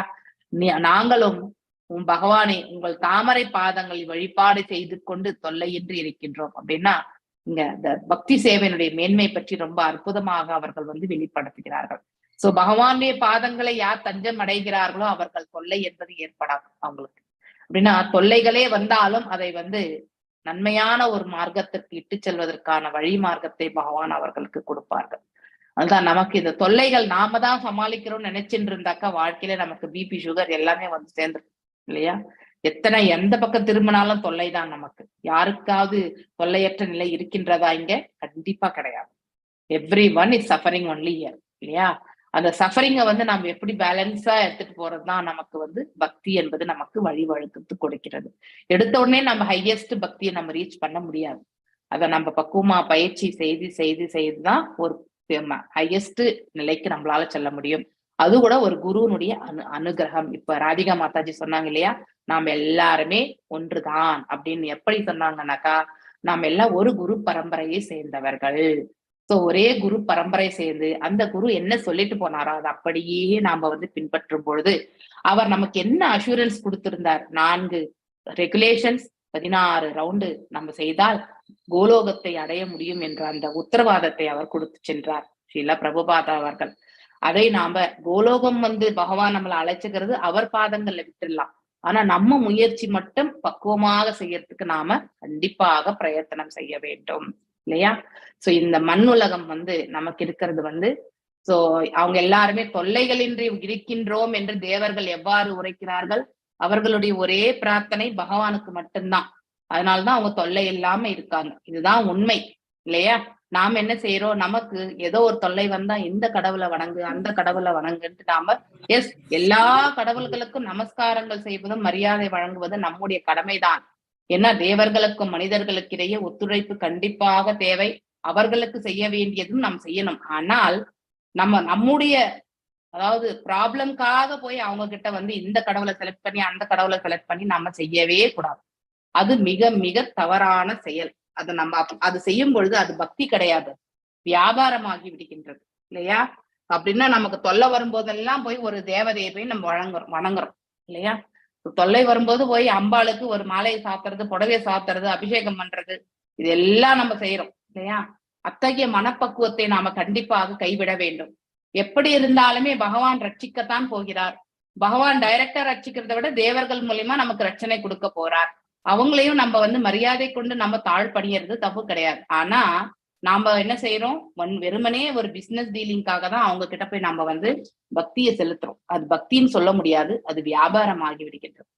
அவர்களும் இந்த பொருள் உலகத்தில் இருப்பதால் அவங்களுக்கும் எப்படி இந்திர பூஜை, அந்த கோவர்தன பூஜை காம்படிஷன் பாத்தீங்க இல்லையா? சோ இந்திரன் தன்னை வணங்க வேண்டும் என்று எதிர்பார்த்தான். தனக்கு தான் அந்த ஹோம் அந்த யஜ்ஞங்கள் எல்லாம் வளர்க்கணும், தனக்கு இந்திர பூஜை செய்யணும்ன்றது எதிர்பார்த்தான். ஆனா அது தவறு. தான் எதற்காக படைக்கப்பட்டிருக்கிறான்? இந்திரன் தன்னுடைய அவனுடைய அவதாரத்தினுடைய நோக்கம் என்ன? அவன் இந்த பிரபஞ்சத்துல செழுமையா வாழ்றதுக்கு ஆன வசதிகள் அதாவது ஏற்படுத்தி கொடுக்க வேண்டும். அதாவது மழையை அவன் போதுமான காலத்திற்கு, எந்த காலத்தில் மழை வர வேண்டுமோ அந்த மழையை அவன் அதாவது வரத்துக்காக மார்க்கத்தை அவன் கண்டிப்பாக ஆசீர்வாதிக்க வேண்டும் இல்லையா? அதை விடுத்துட்டு எப்பவுமே வறண்ட பிரதேசம் இல்லை என்றால் அதிகமான மழை கொண்டு நம்ம இரண்டு நிலைகளை தான் நம்ம இந்த இடத்துல பார்த்துட்டு இருக்கோம். இப்ப நம்ம பார்த்துட்டு இருக்கிறது கூட இப்படிப்பட்ட நிலைதான். ஒன்று இருந்தால் ஃபுல்லா வறட்சியில நம்ம உழண்டு இருப்போம் இல்லையா? இல்லைன்னா அதிகமான மழை பெய்து நம்ம வாழக்கூடிய சூழ்நிலையே ரொம்பவுமே கடினமான சூழ்நிலைக்கு இட்டு செல்லக்கூடிய தக்காளி 200 ரூபாய் விற்கிற அளவுக்கு நமக்கு கொண்டு விட்டுடுச்சு இல்லையா? அப்படிப்பட்ட நிலையும் செயல்பட்டு விடுகின்றது. அந்த மாதிரியான செயல்கள் அப்படின்னா நம்ம அந்த ஒத்துழைப்பை நாம கரெக்டா செய்யலன்னு அர்த்தம்.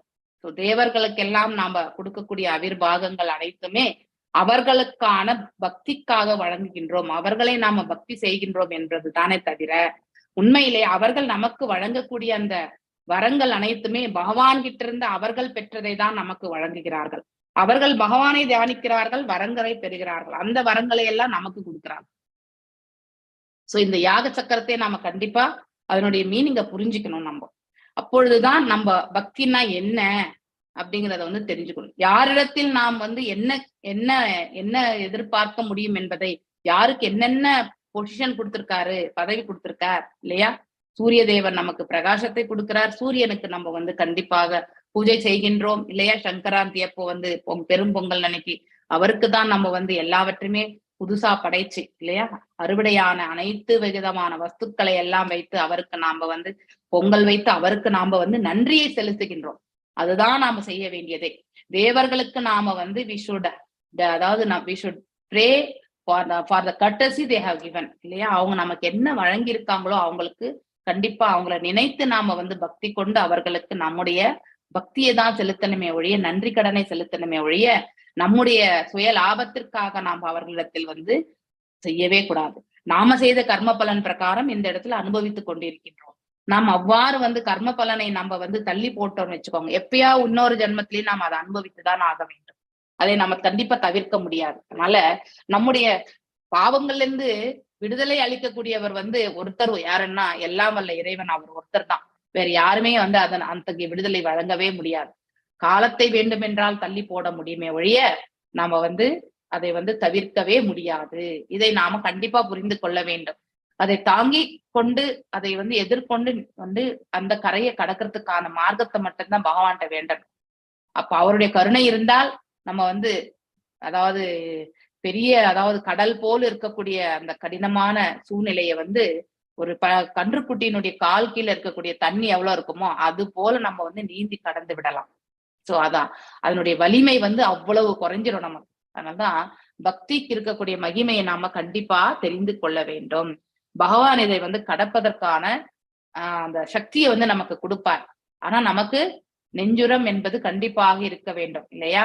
அத வைராகியத்தோட, யுக்த வைராகியத்தோட ஏற்று செல்லக்கூடிய அந்த பக்குவம் என்பதை நாம வளர்த்து கொள்ள வேண்டும். சோ இந்த மண்ணுலகம் சத்வம், ரஜஸ், தமஸ் ஆகிய 3 குணங்களால் ஆனது இல்லையா?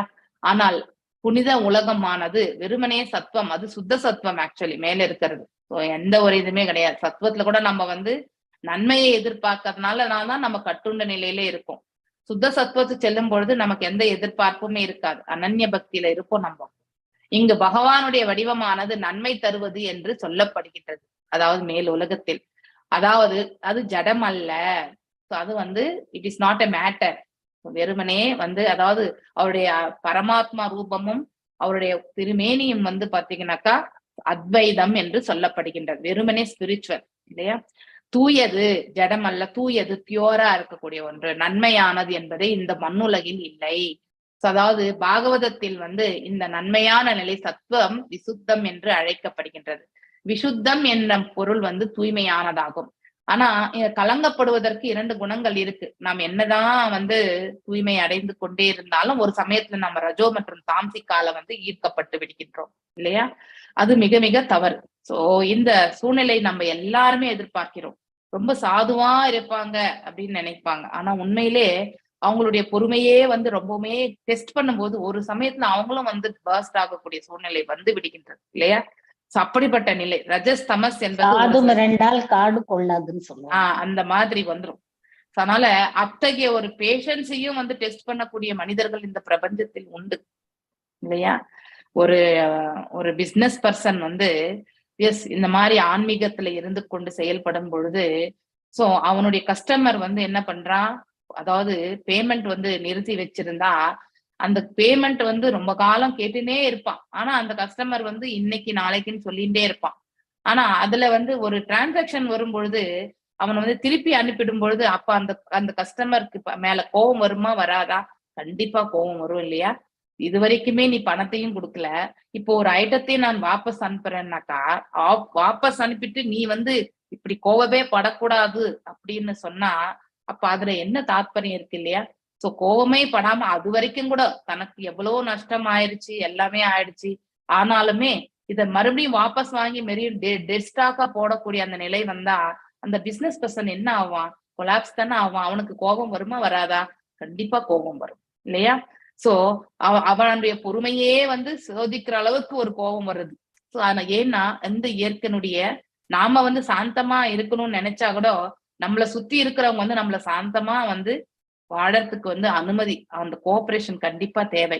அவர்கள் ரஜஸ்ல இருக்காங்க, தமஸ்ல இருக்காங்க, இப்படிப்பட்ட தாழ்ந்த பண்புகள்ல அவங்க வந்து இருப்பதால் இவனுடைய லாப நஷ்டத்தை பத்தி அவன் கவலைப்படவே இல்லை இல்லையா? இவனுடைய லாப நஷ்டத்தை பத்தி அவன் கவலைப்படவில்லை.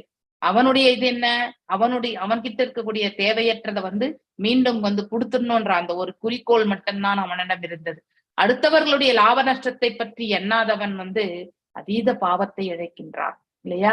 அவ்வளவு அஞ்ஞானத்தில் இருக்கின்றான் அவன் என்று பொருள்.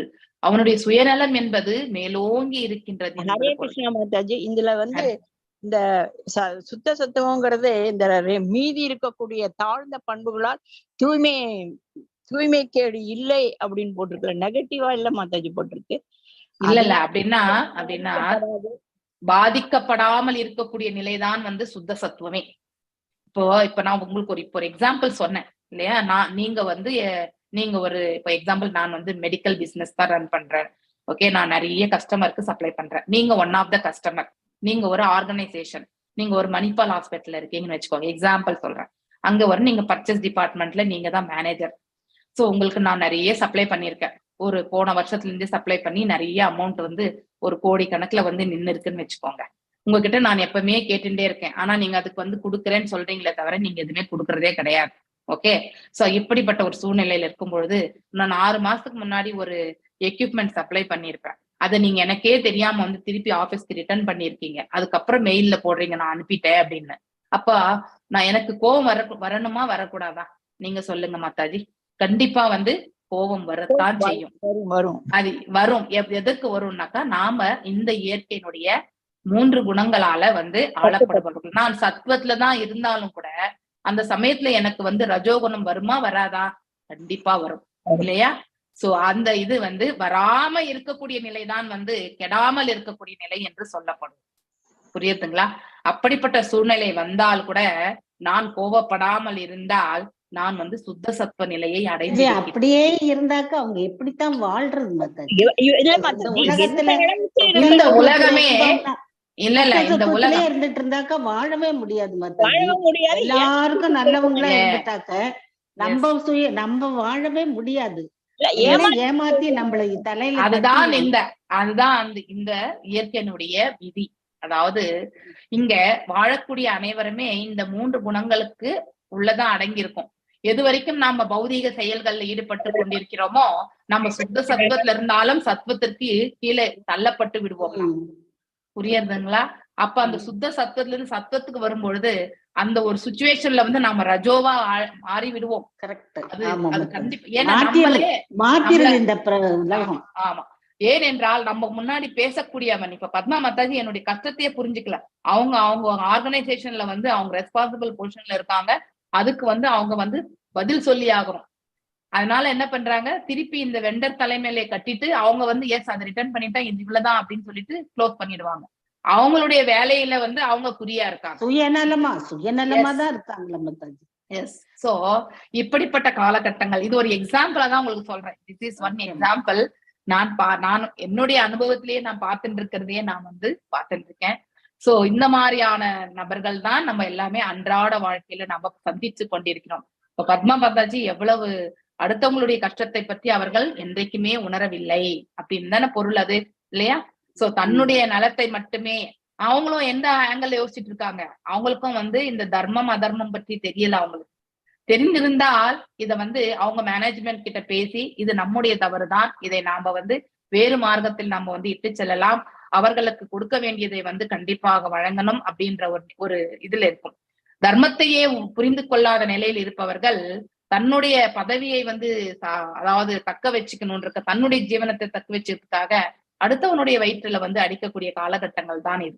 இந்த மாதிரியான சூழ்நிலை தான் நாம இன்றைக்கு வாழ்நிலையில நம்ம வந்து பார்த்து கொண்டிருக்கின்றோம். சோ இந்த நபர் அது சுத்த சத்துவத்திலே இருக்கணும்னு அவன் எவ்வளவுதான் நினைச்சாலும் கூட அவனை வந்து கீழே தள்ளி சத்துவத்திலிருந்து ரஜோகுணத்துக்கு அந்த ஒரு சூழ்நிலை. ஏன்னா காம்படிஷன் இல்லையா, இந்த 3 குணங்களுக்குள்ளேயே காம்படிஷன். நடுவுல வந்து அந்த உயிர் வாழி 3 பக்கத்துலயுமே வந்து கயிறு, எந்த கயிறு ஸ்ட்ராங்கா இழுக்குதோ அந்த கயிறு பக்கம் அந்த உயிர் வாழி போய் விழுந்துதான் செய்வான் இல்லையா?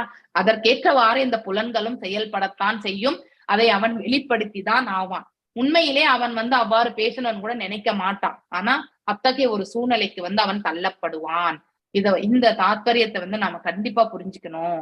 இந்த பிரபஞ்சத்துல வந்து இந்த 3 குணங்களால நாம வந்து செயல்பட்டு கொண்டிருக்கிற வரைக்குமே இத்தகைய நிலையில இருந்து கொண்டு நாம சுத்த சத்துவத்தை வந்து அடையிறது என்பது முடியவே முடியாது. எப்ப நாம இந்த சுத்த சத்துவத்தை அடைய முடியும்னாக்கா இந்த பௌதீக செயல்களிலிருந்து நாம ஓய்வு பெறும்போதுதான்.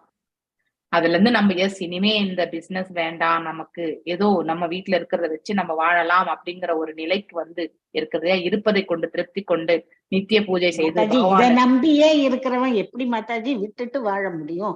அவனும் அவனுடைய குழந்தைகளை காப்பாத்தணும், குடும்பத்தை காப்பாத்தணும். விட்டுட்டு நம்ம அப்படி இருக்கணும்னா அவனுக்கு வேற வழி பணம் எப்படி வரும்? பகவானை வாழ முடியாது. இல்ல சமணான கும்பிட்டுட்டே இருந்தா வாழ முடியும். மாதாஜி அத பேலன்ஸா எடுத்து போறதுக்கு வந்து பாதைய வந்து பகவான் காட்டட்டோன்னுட்டு அவன் வந்து பிரார்த்திக்கணும். அந்த இடத்துல அவன் வந்து பகவானை மையமாக வைத்து செயல்படும் பொழுது இந்த சுச்சுவேஷனை ஹேண்டில் பண்றதுக்கு அவனுக்கு அழகான ஒரு பாதை கிடைக்கும். அவனுக்கு கோபமே வராத ஒரு சூழ்நிலை, மேலும் ரொம்ப ரொம்ப பொறுமையாக கையாளக்கூடிய அந்த மனப்பக்குவம். சோ இப்படிப்பட்ட ஒரு நிலையை வந்து அவன் வந்து கண்டிப்பாக சாதுரியம் என்பது வரும் அவனுக்கு. புத்தி சாதுரியம், பகுத்தறிவு என்பது இன்டெலிஜென்ஸ் பாத்தீங்கன்னாக்கா அது ஸ்பிரிச்சுவலி எலிவேட் ஆகும். அந்த பகவானுடைய அருள் இருந்தாதான் அவனுடைய தன்னுடைய பொறுமையை கடைபிடிச்சு சரி நம்ம பக்தி பண்ணணும், நிறைய பக்தி பண்ணணும். அப்பதான் அவனுக்கு அந்த இதுல இருந்து விடுதலை கிடைக்கும். எஸ், அப்பதான் அவனுக்கு ரஜோகுணம் வராது, தாம்சிக் இயல்பம் வராது. சத்வத்துல வந்து இருந்தாலும் அவன் வந்து சுத்த சத்துவ நிலைக்கு சென்று அவன் அடுத்த எதிர்த்தரப்புல இருக்கிறவங்க வந்து ஃபைட்டிங்கே வந்தா கூட அவன் வந்து பொறுமையாக அவனுக்கு விலக்கி அவனையே கேட்கக்கூடிய நிலைக்கு அவன் வந்து இட்டு செல்ல முடியும். இந்த செயல் நீண்ட நாள் ஆகும் இல்லையா மாதாஜி? ரொம்ப நாள் அது எப்படி வரும்? நாம பக்தியை வந்து பக்குவமா செய்தால் மட்டும்தான் வரும். அதுக்குதான் நாம சாண்டிங்ல வந்து குளறுபடி பண்ணக்கூடாது. அததான் நான் உங்களுக்கு சொல்ல வரேன். இன்டென்ஷன் இதுதான். சோ நாம இந்த சுத்த சத்துவ நிலை இந்த பிரபஞ்சத்தில் வாழும் பொழுதே அடையறதுக்கான மார்க்கம் கண்டிப்பாக கிடைக்கும். இந்த பௌதீகத்தை பக்குவமாக கையாள்வதற்கான அந்த மனப்பக்குவத்தையும் பகவான் கொடுப்பார். ஆனா சிரவணம், கீர்த்தனம், ஸ்மரணம் மூன்றையுமே நாம பக்குவமாக செய்ய வேண்டும். சோ கேவல பக்தியை நாம் ஆற்றினால் பகவான் கண்டிப்பாக எல்லா இடங்களிலுமே அவர் முன்னாடி நின்று இருப்பார். கண்டிப்பா நம்மளை ரட்சிக்கிறதுக்கு அவர் கண்டிப்பா வருவார். மேலும் பாதையை இதுதான் நீ போகணும், இப்படிதான் நீ பேசணும் அப்படிங்கிற நமக்குள்ள இருக்கக்கூடிய அந்த ரஜோகுணத்தினுடைய அந்த ஆக்டிவிட்டியே தூரம் எரிஞ்சிருவார். கோவத்தையே நமக்கு இல்லாத நிலைக்கு அவர் நம்மளை கண்டிப்பா இட்டு செல்வார். ஆனா நம்பிக்கை கொண்டு நாம பக்தியை செலுத்தணும். இதுதான் ரொம்ப ரொம்ப முக்கியமானது இல்லையா? எப்ப நம்முடைய பக்தியில குளறுபடி இருக்கோ அப்ப கண்டிப்பா ரஜோ தாம்சிக் எல்லாமே நாம ஈர்க்கப்பட்டு வருவோம். ஒரு நிலை கொண்டு நாம பக்தி செலுத்த வேண்டும். அதுதான் ரொம்ப ரொம்ப முக்கியம். ஓகே, சோ ஆகையால் பகவான் எடுத்த காற்றுப்பண்டின் வடிவம் ஜட உலகிலிருந்து தொடர்பானது இல்லை. அதுவும் பகவானுக்கு இந்த பிரபஞ்சத்துக்கு சம்பந்தப்பட்டது கிடையாது. அப்படின்னா அவருடைய ரூபமும் அதாவது ஸ்பிரிச்சுவல், அதாவது ஆன்மீகம் என்று எடுத்துக்கொள்ள வேண்டும். நம்ம ஆல்ரெடி பிரம்ம சமீதியில கூட பிரம்மர் பாடியிருக்காரு இல்லையா? அத்வைதம் அனந்த ரூபம் என்று பாடியிருக்கிறார். எல்லையற்ற வடிவங்களை கொண்டவர். அத்வைதம் என்றால் அவருடைய பரமாத்மா, அதாவது நமக்கு எப்படி ஆத்மா இருக்கோ அவருக்கு பரமாத்மா, நமக்கு எப்படி உடல் இருக்கோ அவருக்கும் உடல் இருக்கு இல்லையா? ரூபம் இருக்கு. ஆனா அது இரண்டும் ஒன்றரை கலந்த அத்வைத ரூபம். அத்வைதம் என்றால் ஏகம் என்று பொருள். ஓகே, அந்த நிலை என்பதை நாம புரிந்து கொள்ள வேண்டும். அந்த வடிவங்கள் விஷ்ணுவின் வடிவத்தில் இருந்து வேறுபட்டவையும் அல்ல. விஷ்ணு எல்லா வேள்விகளாலும் மகிழ்பவர். அதாவது யக்னேஸ்வரர், க்ஷீரோத கஷாய் விஷ்ணு, இவர் எல்லா வேள்விகளிலுமே மகிழ்ச்சியை பெறுபவர். வேதங்களால் பரிந்துரைக்கப்பட்ட வேள்விகள் பரமபுருஷ பகவானை மகிழ்விக்க ஏற்பட்டவைதான் இல்லையா? வேதங்கள் அனைத்தினுடைய நோக்கமே அவரை திருப்திப்படுத்துறதுதான். ஆனா உண்மையான நோக்கத்தை விடுத்து நாம அந்த பேசிக் லெவல்ல என்னென்ன இருக்கோ அதை மட்டுமே பண்ணி நமக்கு அந்த பலன்களை பெறுவதற்காக நம்ம சேர்க்கின்றோம். அது தவறு. நாம பகவானை திருப்திப்படுத்தினால் நம்ம கிட்ட இருக்கக்கூடிய சங்கடங்கள் எல்லாம் தானாகவே சென்றுவிடும். நாம் அதை கிளியர் பண்ணணும்ன்ற யோசிக்க வேண்டிய அவசியம் கிடையாது. பக்தி ஒன்றை மட்டுமே அவர் பாதங்களில் செலுத்தும் பொழுது கண்டிப்பாக நமக்கு ரட்சணை. ஒருத்தரையே நம்பி, இப்ப நான் பத்மா மாதாஜியை நம்பியே போயிட்டேன் மதுரைக்கு இல்லையா? மதுரையில தான் இருக்காங்க பத்மா மாதாஜி இருக்காங்க, அவங்க வீடு இருக்கு, நான் போறேன். சோ அதாவது அங்க போய் கோயில் எல்லாத்தையும் நம்ம பெருமாள் கோயில் இருக்கு இல்லையா? வரதராஜ என்ன கோயில் அது? மதுரையில தஞ்சாவூரா? ஓகே, மாதாஜி தஞ்சாவூர் மாதாஜி. சோ அங்க இருக்கக்கூடிய கோயில்களுக்கெல்லாம் நான் போகணும்னு நினைக்கிறேன். அட்லீஸ்ட் ஏதோ ஒரு எமர்ஜென்சி பத்மா மாதாஜி இருக்காங்க, அவங்கதான் நமக்கு தெரிஞ்சவங்க, அவங்க வீட்டுக்கு தான் நம்ம போனா முடியும் அப்படின்னு நான் நினைச்சுட்டு போறேன். அந்த மாதிரி பத்மா மாதாஜியை பத்தி நினைச்சுன்னு நான் போகும்போது பத்மா மாதாஜி கண்டிப்பா ஐயோ நம்மளையே நம்பி வந்தாச்சு, அவங்களை நல்லபடியா கவனிச்சு அனுப்பணும் அப்படிங்கிற ஒரு ரெஸ்பான்சிபிலிட்டி பத்மா மாதாஜி எடுத்துப்பாங்க. ஆனா அதை விடுத்துட்டு நான் ஏதோ மனம் போன போக்குல எங்கெங்கயோ போறேன். அப்போ பத்மா மாதாஜி அங்க இருந்தாலும் எனக்கு நீ முன்னாடியே சொல்லியிருந்தா நான் கண்டிப்பா உங்களை ரிசீவ் பண்ணிருப்பேன் அப்படின்னு தான் சொல்லுவாங்க இல்லையா? சோ அவங்களுக்கு தெரியாமலே அவங்க எனக்கு ரச்சனை பண்ணுவாங்கன்னு அசியூம் பண்ணிட்டு அவங்க மேலேயும் முழுமையா நம்பிக்கை வைக்காம நான் போனேன்னா கண்டிப்பா அவங்க ரட்சணை எப்படி இருக்கும்? நமக்கு ரட்சணை பெறவும் முடியும், பெறாமல போகிறதுக்கும் சான்சஸ் உண்டு இல்லையா? அது போலதான் இறைவன் தாள் பணியும் பொழுது முழு மனதோடு பணிய வேண்டும். அப்போ ரட்சணை என்பது கண்டிப்பாக உண்டு.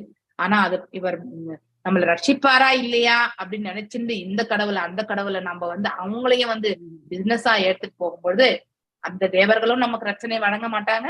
பகவானும் நமக்கு நம்ம கிட்ட எதுவுமே நம்ம கிட்ட நம்பிக்கையே இல்லாதப்போ அவரும் ஓடி என்ன செய்ய போறார்? நம்ம கர்ம பலனுக்கு ஏற்ற மாதிரி பலன்கள் மட்டும்தான் கொடுப்பாங்க இல்லையா? இதை நம்ம தெரிஞ்சுக்கணும்.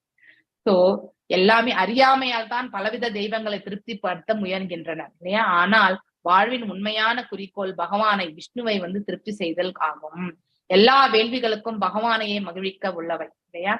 சோ எல்லா யக்னேஸ்வரரே அவர்தான். வாழும் பொருட்களில் இதை நன்கு முழுமையாக தெரிந்து கொண்டவர்கள் தேவர்கள் என்றும், இதை தெரிஞ்சுக்கணவங்களே தேவர்கள் தான். தெய்வத்தன்மை உள்ளவர்கள் அல்ல தெய்வம் என்று அதையும் புரிந்து கொண்ட மனிதர்களும் தெய்வாம்சம் பொருந்தியவர்கள் என்றும் இல்லையா? ரிஷி முனிகள் எல்லாமே இங்க பாக்குறோம் இல்லையா? குரு ஆச்சாரியாஸ் எல்லாமே இத்தகைய தெய்வாம்சத்தை கொண்டவர்கள் என்றும் அன்று கருதப்படுகின்றனர். வாழும் உயிர்கள் அனைத்தும் பகவானின் அங்கமே. நாம் எல்லாமே அவருடைய பின்ன பகுதிகள் தான். ஆதலால் பகவானுக்கு தொண்டு செய்து அவரை மகிழ்விப்பதுதான் அவனுடைய முதன்மை கடமை, தலையாய கடமையும் கூட. தேவர்கள் எல்லாரும் பகவானோடு பிணைந்தவர்கள். முதல்ல அவர்களை தான் படைக்கிறாங்க இல்லையா? ஃபர்ஸ்ட் கனெக்டிவிட்டி அவங்களதான். அவங்க எல்லாருமே சத்வத்துல இருப்பாங்க. அவர்களின் மகிழ்ச்சிக்காக உலகத்து தொல்லைகளுக்கெல்லாம் மூலமான இந்த அசுரன் கொல்லப்பட்டான். சோ அவர்கள் நம்மள எல்லாம் ரட்சிக்கிறதுக்கு இருக்காங்க. அவங்களுடைய பணிகள் தங்கு தடையின்றி செல்ல வேண்டும். அவர்களை பகவான் ரட்சிக்கத்தான் வேண்டும். அவர்களுக்கு தொல்லைகள் வழங்கக்கூடிய இந்த அசுரனை வந்து பகவான் கொன்றது சரியே என்று இந்த இடத்துல வந்து எடுத்துரைக்கப்பட்டிருக்கு. தூய்மையான வாழ்வு என்பதற்கு பகவானை மகிழ்விப்பது என்று பொருளாகும். ஒரு பியோர் லைஃப் அப்படிங்கிறது வந்து ஆல்வேஸ் சாட்டிஸ்ஃபைங் த சுப்ரீம் அப்படிங்கிறது தான் பொருள். புனித வாழ்வில் இயற்றப்படும் வேள்விகள் எல்லாம் அந்த கிருஷ்ணருடைய அவருக்கே வந்து கிருஷ்ணரை பற்றிய உணர்வு நிலை என்பது அழைக்கப்படுகின்றது. சோ நம்ம பியோரா வாழ்க்கையில செய்யப்படக்கூடிய யக்னங்கள் அனைத்துமே பகவானின் திருவடிகளில் நாம சமர்ப்பிக்கின்றோம் என்று பொருள். அந்த நிலையில் கொண்டுதான் நாம செயல்படுத்துகின்றோம். கிருஷ்ண உணர்வில் இருந்து கொண்டு, பக்தி உணர்வில் இருந்து கொண்டு செயல்படுகின்றோம் என்று பொருள். நாம் எந்த அளவுக்கு பக்தி கொண்டு செய்கின்றோமோ அதுதான் தூய்மையான செய்யப்படக்கூடிய பக்தி சேவை என்று பொருள். எது வரைக்கும் இந்த மனசுல வந்து கலங்கங்கள் ஓடிக்கொண்டு பக்தி செய்கின்றோமோ அது தூய்மையற்றது. அதற்கேற்ற பலன்கள் மட்டும்தான் நாம பெறுகின்றோம். இந்த கிருஷ்ணரை பற்றிய உணர்வு நிலை இங்கு தெளிவாக குறிப்பிட்டது போல பக்தி தொண்டினால் வளர்க்கப்படுகின்றது. சோ பக்தி தொண்டு செய்ய செய்ய இந்த கிருஷ்ண உணர்வும் வந்து வளர்ந்து கொண்டே செல்கின்றது.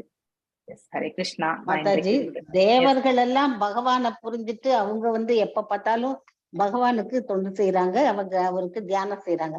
ஆனா இந்த உயிர்வாழிகள் அதை புரிஞ்சிக்காம தேவர்களை வழிபட்டுட்டு கஷ்டப்பட்டுட்டு இருக்காங்க மாதாஜி. அப்படின்னா அவர்களையும் வந்து வணங்குறது நம்முடைய சூழ்நிலையில இருக்கக்கூடிய, அதாவது சங்கடங்களை நிவர்த்தி செய்வதற்காகத்தான் வணங்குறோம் இல்லையா?